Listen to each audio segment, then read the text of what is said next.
Bueno, son amigos las 9:32, 8:32 en la Comunidad Canaria. Juan Ramón Rayo, bienvenido, buenas noches. Buenas noches, Blanco, Luis. bienvenida, buenas noches. Buenas noches. Debe ser que estos liberales, una de dos, o no dan un palo al agua o son de un prolífico verdaderamente terrible, porque no solo tengo en mis manos un libro de Juan Ramón Rayo, el último. ¿Cuántos llevas ya escritos? Depende de los que contemos y recopilaciones de artículos o no, pero bueno. ¿Sin recopilaciones? Sin recopilaciones será el sexto o séptimo, supongo. Contra la teoría monetaria moderna. Ahora hablaremos de este libro porque, claro, es decir, cuando uno dice contra la teoría monetaria moderna, quiere decir que está en contra de lo conocido. O sea, que estamos aquí ante... Y efectivamente, luego tiene dos subtítulos que te dan pistas. ¿Por qué imprimir dinero si genera inflación? Y luego, ¿por qué la deuda pública sí la pagan los ciudadanos? Bueno, ahora hablaremos de él, pero es que cuando le acabo de saludar, justo antes de que se encendiera la luz roja, me dice María Blanco que ya ha terminado el suyo. Digo, ¿pero aquí qué pasa? ¿Que el más tonto escribe libros? ¿O cómo es esto? Gracias, Luis. No me refiero... No malinterpretes la expresión. El tuyo no tiene que ver mucho con la economía. No, nada que ver con la economía. Tiene algo que ver, pero de manera colateral. Bueno, ya tiene que ver hablaremos. con el feminismo libertario. Y sale en mayo y se va a llamar Afrodita desenmascarada. Es que yo no sé lo que es el feminismo libertario. Yo de verdad... Por eso tienes que leer el libro. Están pasando una serie de cosas En que a mí cuanto me dejan salga, ya con completamente muchísimo de gusto modo. te lo traigo. Bueno, pues me lo traerás, pero y así un resumen para abrir boca. ¿Qué es el feminismo libertario? Es la defensa de la libertad individual aplicado a los problemas que nos ponen encima de la mesa, atribuidos a las mujeres, como por ejemplo el gap salarial, el sexo, la familia, la violencia, el abuso, en fin, todos los temas que nos ponen encima de la mesa y he tratado de ofrecer una solución que no sea impuesta, colectivista, radical, de izquierdas ni de derechas. Sí, no, respeto a la libertad, entiendo, ¿no? Respeto a la libertad con responsabilidad individual, que es la base. Bueno, pues lo leeré con muchísimo gusto y tenemos la oportunidad de comentarlo cuando lo saques. Ahora toca hablar de Contra la teoría monetaria moderna. ¿Tú lo has leído, por cierto, María? Pues no, ¿Qué me estás diciendo? porque lo voy a comprar el día que se presenta, que es el 22, y me lo va a firmar Juan Ramón. Ya sabes que yo siempre tengo dicho, esto lo digo completamente en serio, la gente se cree que lo digo como una broma o como una chanza y no es verdad. Hay que comprar los libros de los amigos o de la gente que uno admira. Pero exactamente por Pero eso lo no voy a comprar. es obligatorio leerlo. O sea, vamos a dejar las cosas perfectamente claras. Una cosa es comprar los que devenga derechos de autor, que es la mejor manera de ayudar. Por eso los gorrones que dicen, bueno, ya, oye, a ver si me das un libro. No, macho, o sea, tú te vas y lo compras, porque es la mejor manera de... Que luego te interese más o menos, chico, eso ya es una cuestión... Pero tú has visto personal y los dos personal. subtítulos, siendo yo O sea, economista, yo no tengo y el con más- esos yo dos no tengo el más- subtítulos... yo, Luis Herrero, yo con mi universo particular no tengo el más mínimo interés en leerlo, salvo que en los próximos minutos despertéis una curiosidad que hasta ahora yo desconocía. Bueno, es un libro ya de entrada relativamente técnico, es decir, es un libro de economía más o menos avanzada y tiene como propósito pues explicar por qué, es decir, yo creo que más o menos la gente entiende intuitivamente por qué el oro, por ejemplo, en algún momento fue dinero. Es un bien que tiene valor como bien al margen de su utilización como dinero y por tanto es generalmente aceptado, valioso y se pasa de mano en mano. Pero es más difícil entender por qué unos papelitos como los dólares o los euros, que no son nada, en realidad son un trozo de papel, por qué tienen valor. Una explicación es porque esperamos que todo el mundo los acepte, pero esa es una explicación muy simplista, porque si de repente esperáramos todos que los dejáramos de aceptar, pues se dejarían de aceptar por esa misma regla de tres, ¿no? Entonces, en este libro, aprovechando la crítica a una escuela de pensamiento que se llama la teoría monetaria moderna, que básicamente lo que dice es que no hay ningún tipo de problema con los déficits públicos, que no hay ningún tipo de problema con la deuda, que no hay ningún tipo de problema con el paro, que basta con que un gobierno posea la soberanía monetaria, es decir, en el caso de España, volver a la peseta, por ejemplo, para imprimir todas las pesetas que sean necesarias para pagar la deuda pública, para crear cuantos puestos de trabajo sean menester para dar empleo a todo el mundo, y que nada de eso generará inflación. Nada de eso provocará ningún tipo de problema monetario. Entonces, en este libro, aprovechando la crítica, la refutación, la explicación punto por punto de por qué esta escuela se equivoca, también contribuyo o intento explicar por qué el euro o el dólar tiene valor, en qué medida lo tiene, por qué, por ejemplo, durante los últimos años durante los cuales los bancos centrales han estado imprimiendo masivamente, o al menos eso se dice, dólares y euros con las flexibilizaciones cuantitativas, no ha habido una hiperinflación como algunos auguraban, ¿no? Veían la evolución del número de dólares y decían, aquí va a haber una hiperinflación en Estados Unidos. No la ha habido, de hecho ha habido una cierta deflación. ¿Por qué? ¿Cómo es posible? Luego, ¿cuándo se puede generar una hiperinflación y cuándo no? ¿Cómo la gestión irresponsable de esta moneda, por ejemplo, puede provocar depreciaciones de la moneda? ¿Por qué tenemos el sistema monetario que tenemos en Europa y en Estados Unidos? Porque, claro, al final, si decimos la moneda es un monopolio público, bien, pero se lo encomendamos a un banco central que es independiente del gobierno. ¿Por qué es importante que el Banco Central sea independiente del gobierno? Al final, ¿por qué no podemos instaurar una especie de democracia económica en la gestión de la moneda? Pues bueno, todas estas preguntas, que a quien le interese la teoría monetaria, creo que son preguntas fundamentales que en algún momento se habrá hecho. Creo que aparecen respuestas y atendidas de manera bastante adecuada en este libro. A mí, que soy el lego en la materia en esta reunión, lo que me sorprende es la premisa. Es decir, la premisa de la que has partido a la hora de hacer el análisis del libro. Yo jamás había oído que la gente desvinculara absolutamente la inflación de darle la maquinita y imprimir billetes. Hay gente que dice la inflación no es mala o no es tan mala como dicen, pero nunca había oído que negaran una relación directa entre la emisión de billetes y la inflación. O sea, no es que ninguna emisión de billetes pueda llegar a generar inflación. Eso tampoco lo dice la teoría monetaria moderna. Lo que dice es, se puede pagar la deuda imprimiendo billetes y mientras haya desempleo, se puede imprimir billetes para crear empleo sin generar inflación. Eso es lo que dice y eso es lo que se refuta. Y es verdad que puede ser una corriente quizá excéntrica, pero tengamos presente que es una corriente que está ganando bastante peso y bastante presencia dentro de Izquierda Unida y de Podemos. De hecho, la presentación del libro, que es este miércoles a las 7 de la tarde en la Fundación Rafael del Pino, y toda la audiencia está invitada a participar, pues lo estructuramos, después de una pequeñísima, brevísima presentación mía, lo estructuramos en forma de un debate entre Eduardo Garzón y un servidor. ¿Por qué? Porque Eduardo Garzón, que es asesor de Ahora Madrid en el ayuntamiento y obviamente hermano de Alberto Garzón, líder de Izquierda Unida, pues es uno de los principales defensores en España de estas doctrinas.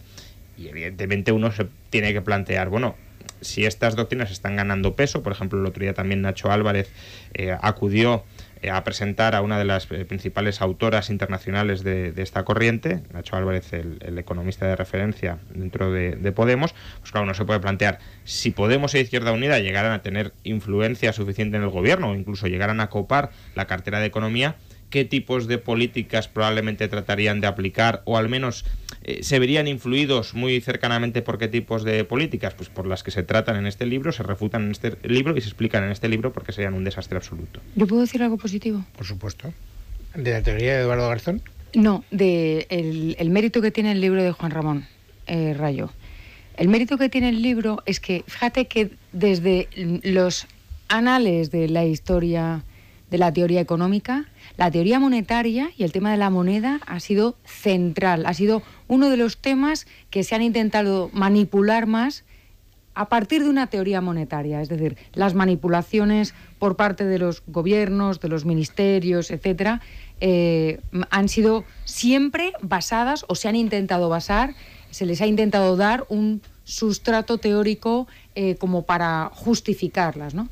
Y en este caso, la teoría monetaria moderna de la que está hablando Juan Ramón no solamente se está haciendo fuerte en España o en Madrid, sino que hay expertos internacionales que justifican determinados comportamientos de las autoridades monetarias, no solamente de España, sino de la Unión Europea, etcétera, y son los que están empujando hacia políticas muy peligrosas, porque son un círculo vicioso que no van a arrastrar a un solo país, sino que nos van a arrastrar a todos. Entonces, que desde el primer momento haya una persona que se dedica, entre otras muchas cosas, a la teoría monetaria, porque Juan Ramón es un gran estudioso de la historia del pensamiento económico monetario y además es profesor de ello en el OMA, que desde el primer momento haya alguien que lo refute claramente con lo cuidadoso y lo sistemático que es, punto por punto, y se presente públicamente con uno de los principales representantes en España, que es uno de los hermanos Garzones, para debatir sobre el tema, pues me parece que es lo que debería hacerse siempre, y de ¿no? hecho, Tiene su mérito. Ahora mismo estoy también manteniendo, para que veamos que estas ideas, aunque puedan parecer alocadas, están ahí. Ahora mismo que cuajan. Estoy manteniendo un debate sobre si imprimir dinero genera inflación o no con Juan Torres. Juan Torres, que, bueno, aunque ahora ya está desvinculado, todo hay que aclararlo desde el inicio, pero en su momento también asesoró para confeccionar parte del programa económico de Podemos. Y asimismo, pues Kicillof, ministro de Economía en Argentina en su momento, también ha reiterado en numerosas ocasiones que la idea de que imprimir dinero genera inflación está absolutamente refutada y sepultada. Por tanto, son ideas que, pese a lo que en ocasiones observamos, por ejemplo, en desastres como Venezuela, pues están ganando cuerpo y fuerza. ¿Por qué? Pues porque en nuestras economías ahora mismo estamos en deflación.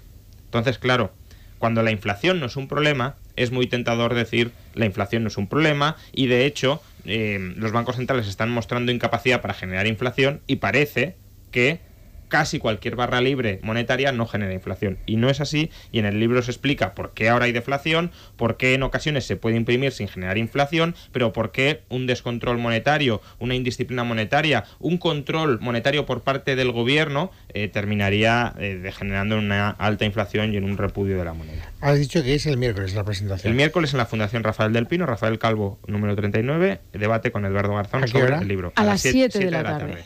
Claro, es que los liberales es gente que vive en otro planeta. O sea, y lo pone justo un día en el que a esa hora está jugando el Real Madrid contra el Valencia y luego hay partido de Champions. Que es muchísimo más importante de lo que pueda pasar con la moneda en el mundo. No te quepa ninguna duda. Fíjate. No te quepa ninguna duda, porque ese partido lo ves en ese momento, no lo ves, y sin embargo el libro de Juan Ramón lo puedes leer en cualquier otro momento y no le hubiera pasado nada por enterarse, asesorarse bien con sus amigos y haber puesto la presentación de la fecha. Tengo que otro decirte una momento cosa, distinto. si el partido no te va bien, Luis, y estás en casa, hay streaming en el Rafael del Pino. Es decir, si de repente está aburrido el partido cualquiera de los dos, tú pones en tu ordenador, pero ¿por qué los no conectas y lo puedes ver. Sí, si fueras mujer verías las dos cosas. Pero no. Sí. No, ni siquiera una mujer a la que le guste el fútbol es capaz. Si estás viendo el fútbol, estás viendo el fútbol. Ahora, tengo que reconocer que me gusta no os costaría la monetaria. Nada, no os costaría nada aterrizar en la vida real y comportaros como seres normales. normales. No me gusta el fútbol. Los huecos en la Rafael del Pino son escasos y hay que aprovechar los pocos que quedan. Y de todas formas, no sé hasta qué punto habrá un solapamiento entre el conjunto de gente que sea apasionada del fútbol y el conjunto de gente que sea apasionada de la teoría monetaria. Que no digo que no lo haya, seguro, pero no sé si será muy multitudinario. Pues eso dice muy poco en favor de la teoría monetaria. No sé. O sea, ¿qué quieres que te diga? O sea, las cosas y aparte tiene que ser apasionado del fútbol y del Real Madrid. Bueno, de Real Madrid claro, obviamente, si eres apasionado del buen fútbol, que... Es que luego a las 9:15 juega el Atleti, creo que juega. Bueno, a esas horas ya habremos terminado, o uno puede ir a la primera parte y luego escabullirse. Bueno, hay dos... bien, de todas maneras, que quede claro que será con mi voto en contra. Me hubieras dicho, te digo, no lo pongas, pero vamos a ver, meteros una idea.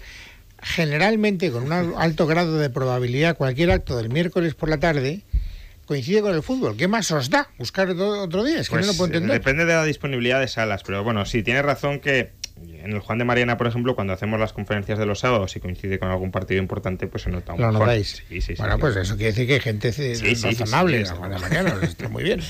Bueno, hablando de economía, hay dos datos que quiero que comentéis. Uno bueno y otro malo. El bueno es que España exporta más que nunca, según los datos que hoy se han dado a conocer, 255.000 millones en exportaciones durante 2016. Y el malo es que no vamos a cumplir el déficit de 2016 y que Guindos ya lo reconoce. Que es una sorpresa increíble. ¿Quién lo diría? Bueno, pues hace 2 semanas todo el mundo, o casi todo el mundo, decía que íbamos a cumplir, y con bastante imprudencia por mi parte, porque yo ya lo comenté aquí, de hecho, que no veía ni mucho menos claro el cumplimiento, porque aunque ahora estemos en el 3,3, es decir, hasta noviembre estamos en el 3,3, tenemos que llegar al 4,6, parece que en un mes no vamos a generar un 1,3% de déficit, sobre todo cuando ese 3x3 además no incluye el superávit de los ayuntamientos, con lo cual en realidad estamos en el 3,1 aproximadamente. Bueno, pues no, parece que sí que vamos a generar más de 1,5 de déficit en un mes. Como suele suceder, por cierto, casi todos los años, porque diciembre... Por eso digo, o sea, no es que yo esté loca, claro, pero como la gente ve 3,1 y luego no asocia diciembre con un mes en el que se acumula mucho déficit, básicamente porque primero, hay gastos extraordinarios que solo se dan en diciembre, con las pagas extra, por ejemplo, de pensionistas y de empleados públicos. Luego, en ese mes se tienen que completar, o al menos se tienen que imputar todas las devoluciones fiscales pendientes correspondientes a este año. Y tercero, todo apunta a que se sigue llevando a cabo la práctica administrativa de tratar de retrasar el reconocimiento de los gastos hasta el último mes del año, con lo cual ahí se agolpa un enorme déficit que te hace pasar, ya digo, del 3,1 al 4, a más del 4,6, que es ridículo. Es decir, es más de todo un tercio del déficit de todo el año se genera en un mes, en el mes de diciembre. Pero bueno, pues no cumpliremos como no hemos cumplido ningún otro año. ¿Y eso qué consecuencias va a tener? Si es que va a tener... Por desgracia, ninguna. Yo creo que Europa ya se ha plegado de hombros absolutamente, tiene otros problemas en la cabeza, por ejemplo Trump, por ejemplo Le Pen. Creo que la disciplina presupuestaria en Europa ya no importa a nadie, sobre todo hay que decirlo, cuando está más o menos encauzada. Es decir, no es lo mismo tener un 4,6, un 4,7% de déficit, que es grave, pero no es lo mismo eso que tener un 11 o un 12, que es de donde partía España. Entonces, cuando más o menos ya se ha encauzado esa corrección del déficit, sobre todo hay un gobierno que, si bien no reduce el déficit público de manera significativa, al menos tampoco está apostando por multiplicar el gasto, y por tanto si lo sigue congelando más o menos y la economía sigue creciendo, que es el escenario en el que estamos, pues a medio plazo terminará reduciéndose. No es lo mismo eso que lo que teníamos antes. Entonces, si Europa tiene muchos otros problemas, incluso su mera subsistencia como preocupación, y el hecho de que España incumple una décima o dos, creo que no van a tensionar más la cuerda cuando ya está suficientemente tensionada. Y además, probablemente el gobierno juega con esa carta también. O sea, esa es la baza, es decir, bueno, teniendo en cuenta que ahora mismo hay que establecer el protocolo y la hoja de ruta del Brexit con todas las consecuencias, y Trump ahí metiendo el dedo en el ojo y todas estas cosas, con todos los problemas que tiene ahora mismo la Unión Europea, pues realmente que España se pase, sobre todo por lo que decía Juan Ramón, porque yo creo que el gobierno, aunque incumpla o aunque no esté adoptando medidas económicas drásticas, etcétera, por lo menos no está engordando mucho el agujero. Entonces, mientras nos mantengamos así, cuela. Hombre, pero es un cuela que se debe a que hay rotos más gordos todavía. Pero hay un dato que habéis omitido, y es que estamos incumpliendo el tercer objetivo de déficit. Sí, es decir, sí, pero insisto, a ver, está Trump, Brexit, Le Pen, Italia, Grecia, que... Y el grado de incumplimiento tampoco es... Que vuelve a resurgir. El grado de incumplimiento... Bueno, lo de Grecia es gordo, ¿eh? La tercera renegociación. Las elecciones holandesas. Sí. Pues yo y creo las que... francesas. Sí, por eso, Le Pen, Holanda, Wilders, vamos... es decir, creo que desde la perspectiva de un burócrata que al final también hace encaje de bolillos e intenta jugar a equilibrios y ver hasta dónde puede llegar en unos casos y en otros, es del todo lógico desde esa perspectiva que digan: España está creciendo al 3%, no es una sociedad donde se haya generado un sentimiento fuertemente antieuropeísta y han más o menos reducido a la mitad, algo más de la mitad, su déficit, y ya está cerca del objetivo del 3, aunque todavía nos quede, pues bueno, le voy a dar alguna advertencia, etcétera, pero no voy a sancionar gravemente a ese gobierno o a ese país. Otra cosa es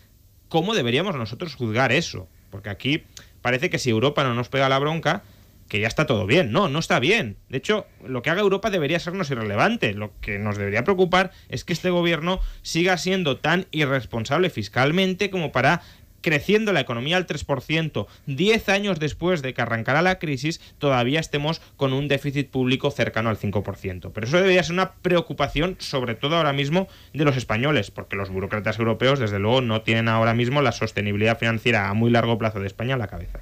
Es que lo que está diciendo Juan Ramón es muy relevante, porque da la sensación de que el déficit es un problema de otros. O sea, el problema que tenemos es que como Europa nos exige este requisito, y realmente el ajuste presupuestario es bueno para nosotros, primero para nosotros. Es decir, el requisito europeo tiene como fundamento la salud de la economía de una nación. No lo hacen porque a ellos se les ha puesto en la cabeza, les ha dado por ahí y quieren que ajustemos el presupuesto. No, es porque el déficit es malo y sangra las economías donde hay déficit. Y por eso quieren... Bueno, pues la sensación que hay es, como incumplimos con Europa, mientras Europa no nos llame la atención, podemos seguir teniendo déficit y no pasa nada. Cuando lo cierto es que sí pasa y sí es malo para la propia economía española. Bueno, y el segundo dato, que es el bueno. El segundo dato es muy positivo. Fantástico. Y yo creo que además ilustra que España sí está cambiando su modelo productivo. Es decir, y esto es por lo que es precisamente más importante. Es decir, España no solo ha pasado de tener un déficit comercial de más de 100.000 millones de euros, el 10% del PIB en el año 2007, a tener un déficit de menos de 20.000 millones ahora mismo, porque eso podríamos decir, bueno, se ha hundido la economía y por tanto se ha reducido el déficit comercial. No, lo que creo que es muy relevante es que hoy, en 2016, a finales de 2016, bueno, en el conjunto del año, hemos importado un 5% menos que en el año 2007, que es el pico máximo de nuestras importaciones, y estamos exportando casi un 40% más que en el año 2007. Por tanto, importando básicamente lo mismo, algo menos, exportamos mucho más. ¿Y esto por qué es relevante? Porque tengamos en cuenta que muchas importaciones se compran fuera para reexportarlo. Es decir, a lo mejor compramos piezas en Alemania, montamos aquí el coche, o compramos parte del coche en Alemania, lo terminamos de montar aquí y lo reexportamos. Entonces, que necesitemos importar mucho menos para exportar mucho más, significa que estamos produciendo mucho más valor agregado dentro de la economía. ¿Y eso por qué es así? Porque hemos ganado competitividad y por tanto no necesitamos comprar fuera lo que ya podemos producir internamente de manera competitiva. Y ese creo que es un muy buen síntoma, desde luego, a tener presente. Ahora, no significa ni que el modelo productivo ya haya terminado de cambiar, porque sigue habiendo más de 4 millones de parados, ni que la sostenibilidad financiera de la deuda exterior de España esté arreglada. ¿Por qué? Porque estos buenos datos de exportaciones y en general el buen dato del sector exterior es lo que necesitamos para pagar la deuda exterior, pero la deuda exterior sigue ahí, no hemos pagado prácticamente nada y sigue muy cercana al 100% del PIB, que es una de las más altas del mundo. De todas formas, este es el camino. O sea, el camino es ser competitivos fuera y el exponernos al mercado y que el mercado nos dé las buenas noticias de que exportamos cada vez más. ¿Y esto es mantenible? Quiero decir, porque la cuestión es coyuntural o no. O sea, a ver, en parte, ¿por qué las importaciones han bajado bastante? Por el precio del petróleo, que es una de nuestras principales importaciones. Ahora bien, hemos tenido periodos 2012, 2013, donde el precio del petróleo estaba alto y también no era tan buen déficit comercial, es decir, tan bajo, pero aún así era positivo. Entonces, yo sí creo que es un cambio sostenible en el tiempo, siempre y cuando no empecemos a hacer locuras. Si, por ejemplo, el año que viene empezamos a multiplicar por un 10, un 20% los salarios, pues volveremos a perder competitividad y, por tanto, volveremos a la situación anterior. Es importante que los salarios y, en general, cualquier coste aumente en la medida en que lo haga la productividad. Si la productividad sube y pagamos mejor, no perdemos competitividad porque producimos más y el coste es mayor, pero por unidad de coste es el mismo. Claro, si producimos lo mismo y pagamos más, el coste por unidad de producto se eleva y eso provoca que seamos menos competitivos. Hablando de la productividad, antes hablábamos, cuando estábamos comentando el libro Contra la teoría monetaria moderna de Juan Ramón Rayo, hablábamos de la inflación. Estábamos hablando de la inflación, que es uno de los riesgos que tiene, por ejemplo, el fabricar dinero. Y hay una noticia hoy que tiene como protagonista Fedea, que quiere indexar, quiere ligar las pensiones, sobre todo la pensión mínima, al IPC. ¿Esa es una buena solución o no? A ver, yo creo que es una solución más bien asistencial y no lo veo del todo descabellado. Aunque Fedea reconoce y expone que las pensiones medias y también las mínimas han ido ganando poder adquisitivo a lo largo de los últimos años, creo que las pensiones mínimas siguen siendo muy bajas, cercanas a un nivel contributivo, como para bajarlas significativamente. Entonces, la solución de ligarlas al IPC, solo las mínimas, claro, si hablamos de ligar todas las pensiones ya es otra cuestión, claro. Solo las mínimas, pues puede tener sentido, en plan, bueno, que los estratos más pobres no ganen poder adquisitivo, pero tampoco lo pierdan. Ahora, eso debería ir de la mano de desindexar completamente el resto, porque el resto de pensiones por encima de las mínimas, aunque tampoco den para lujos ni mucho menos, no son sostenibles. Entonces, si queremos hacer un sacrificio, digamos, para, de alguna manera, aquellos que dentro del sistema de jubilación, pese a que, no lo olvidemos, son personas que cobran poca pensión porque han cotizado, han contribuido muy poco durante un tiempo y por tanto digamos que han aportado poco al sostenimiento del sistema, pero aún así, si queremos de alguna manera esa parte asimilarla a algo así como asistencia no contributiva, tiene sentido ligarlas al IPC. Pero insisto, el resto de pensiones van a tener que recortarse en el medio plazo. Y desde luego, si las mínimas las ligamos al IPC, el resto tendrán que recortarse más. ¿Tú estás de acuerdo, María? Totalmente. El tema de las pensiones es un tema que vamos a tener encima de la mesa mucho tiempo.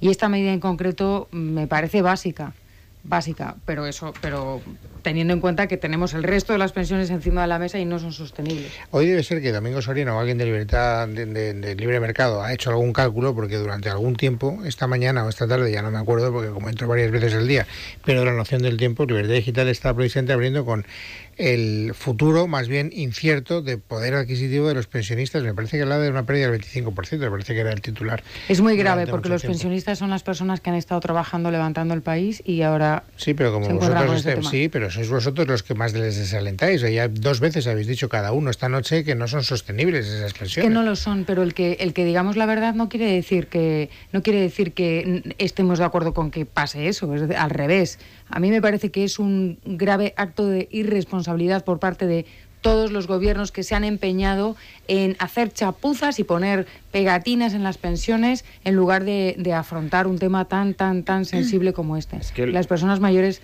son también los más débiles de es que lo grave es que las personas mayores de hoy o de mañana, porque todos seremos en algún momento mayores, algunos ya lo somos bastante, pues son personas que han estado contribuyendo mucho. ¿Qué pasa? Que esa contribución que han hecho se la ha quedado el gobierno y la ha repartido como en lo que le ha parecido. Bueno, en pensiones, pero a través de un sistema que no genera riqueza, que no es sostenible y que por tanto en última instancia lo está dilapidando. Entonces, aunque alguien hoy contribuya mucho a sostener el sistema actual, en el futuro sabe que se le va a pegar un tijeretazo a su pensión. Y eso es lo profundamente injusto, que se está atracando a la gente hoy, siendo conscientes incluso esas personas de que mañana no van a cobrar una pensión que mínimamente les permita mantener su nivel de vida actual. Y por eso muchos defendemos sistemas privados de pensiones. ¿Por qué? Porque cada cual ahorra para sí mismo, ahorra de manera sostenible y se hace responsable de cuánto ahorra, cuánto no, y en función de cuánto ahorra y cuánto no, de qué pensión cobra mañana. Señores, gracias, un día más. María Blanco, un saludo, un placer. Juan Ramón Rayo. No te prometo que leeré el libro, pero sí que le echaré un vistazo. Ya sabes que yo con estos libros soy tremendamente exigente. Él ha sido muy sincero. No, yo me voy al índice. Te cuento la verdad y digo, a ver, esto puede interesarme. Y le doy una oportunidad de un par de páginas. Que supera la prueba del algodón, ahí estoy ya te digo que es un libro técnico, pero bueno, si lo quieres intentar, yo desde luego tal vez como somnífero. También puede ser. Va con gustos. De todas formas, nos vemos mañana porque yo el miércoles estaré en la presentación, o sea que no puedo venir. Bueno, fíjate qué desgracia. Digo desgracia porque yo estaré en el fútbol. Que no puedo estar en el fútbol, qué tontería más grande. Bueno, pues nada, nos comunicaremos a través de algún tipo de elemento moderno. Os voy a dar unos...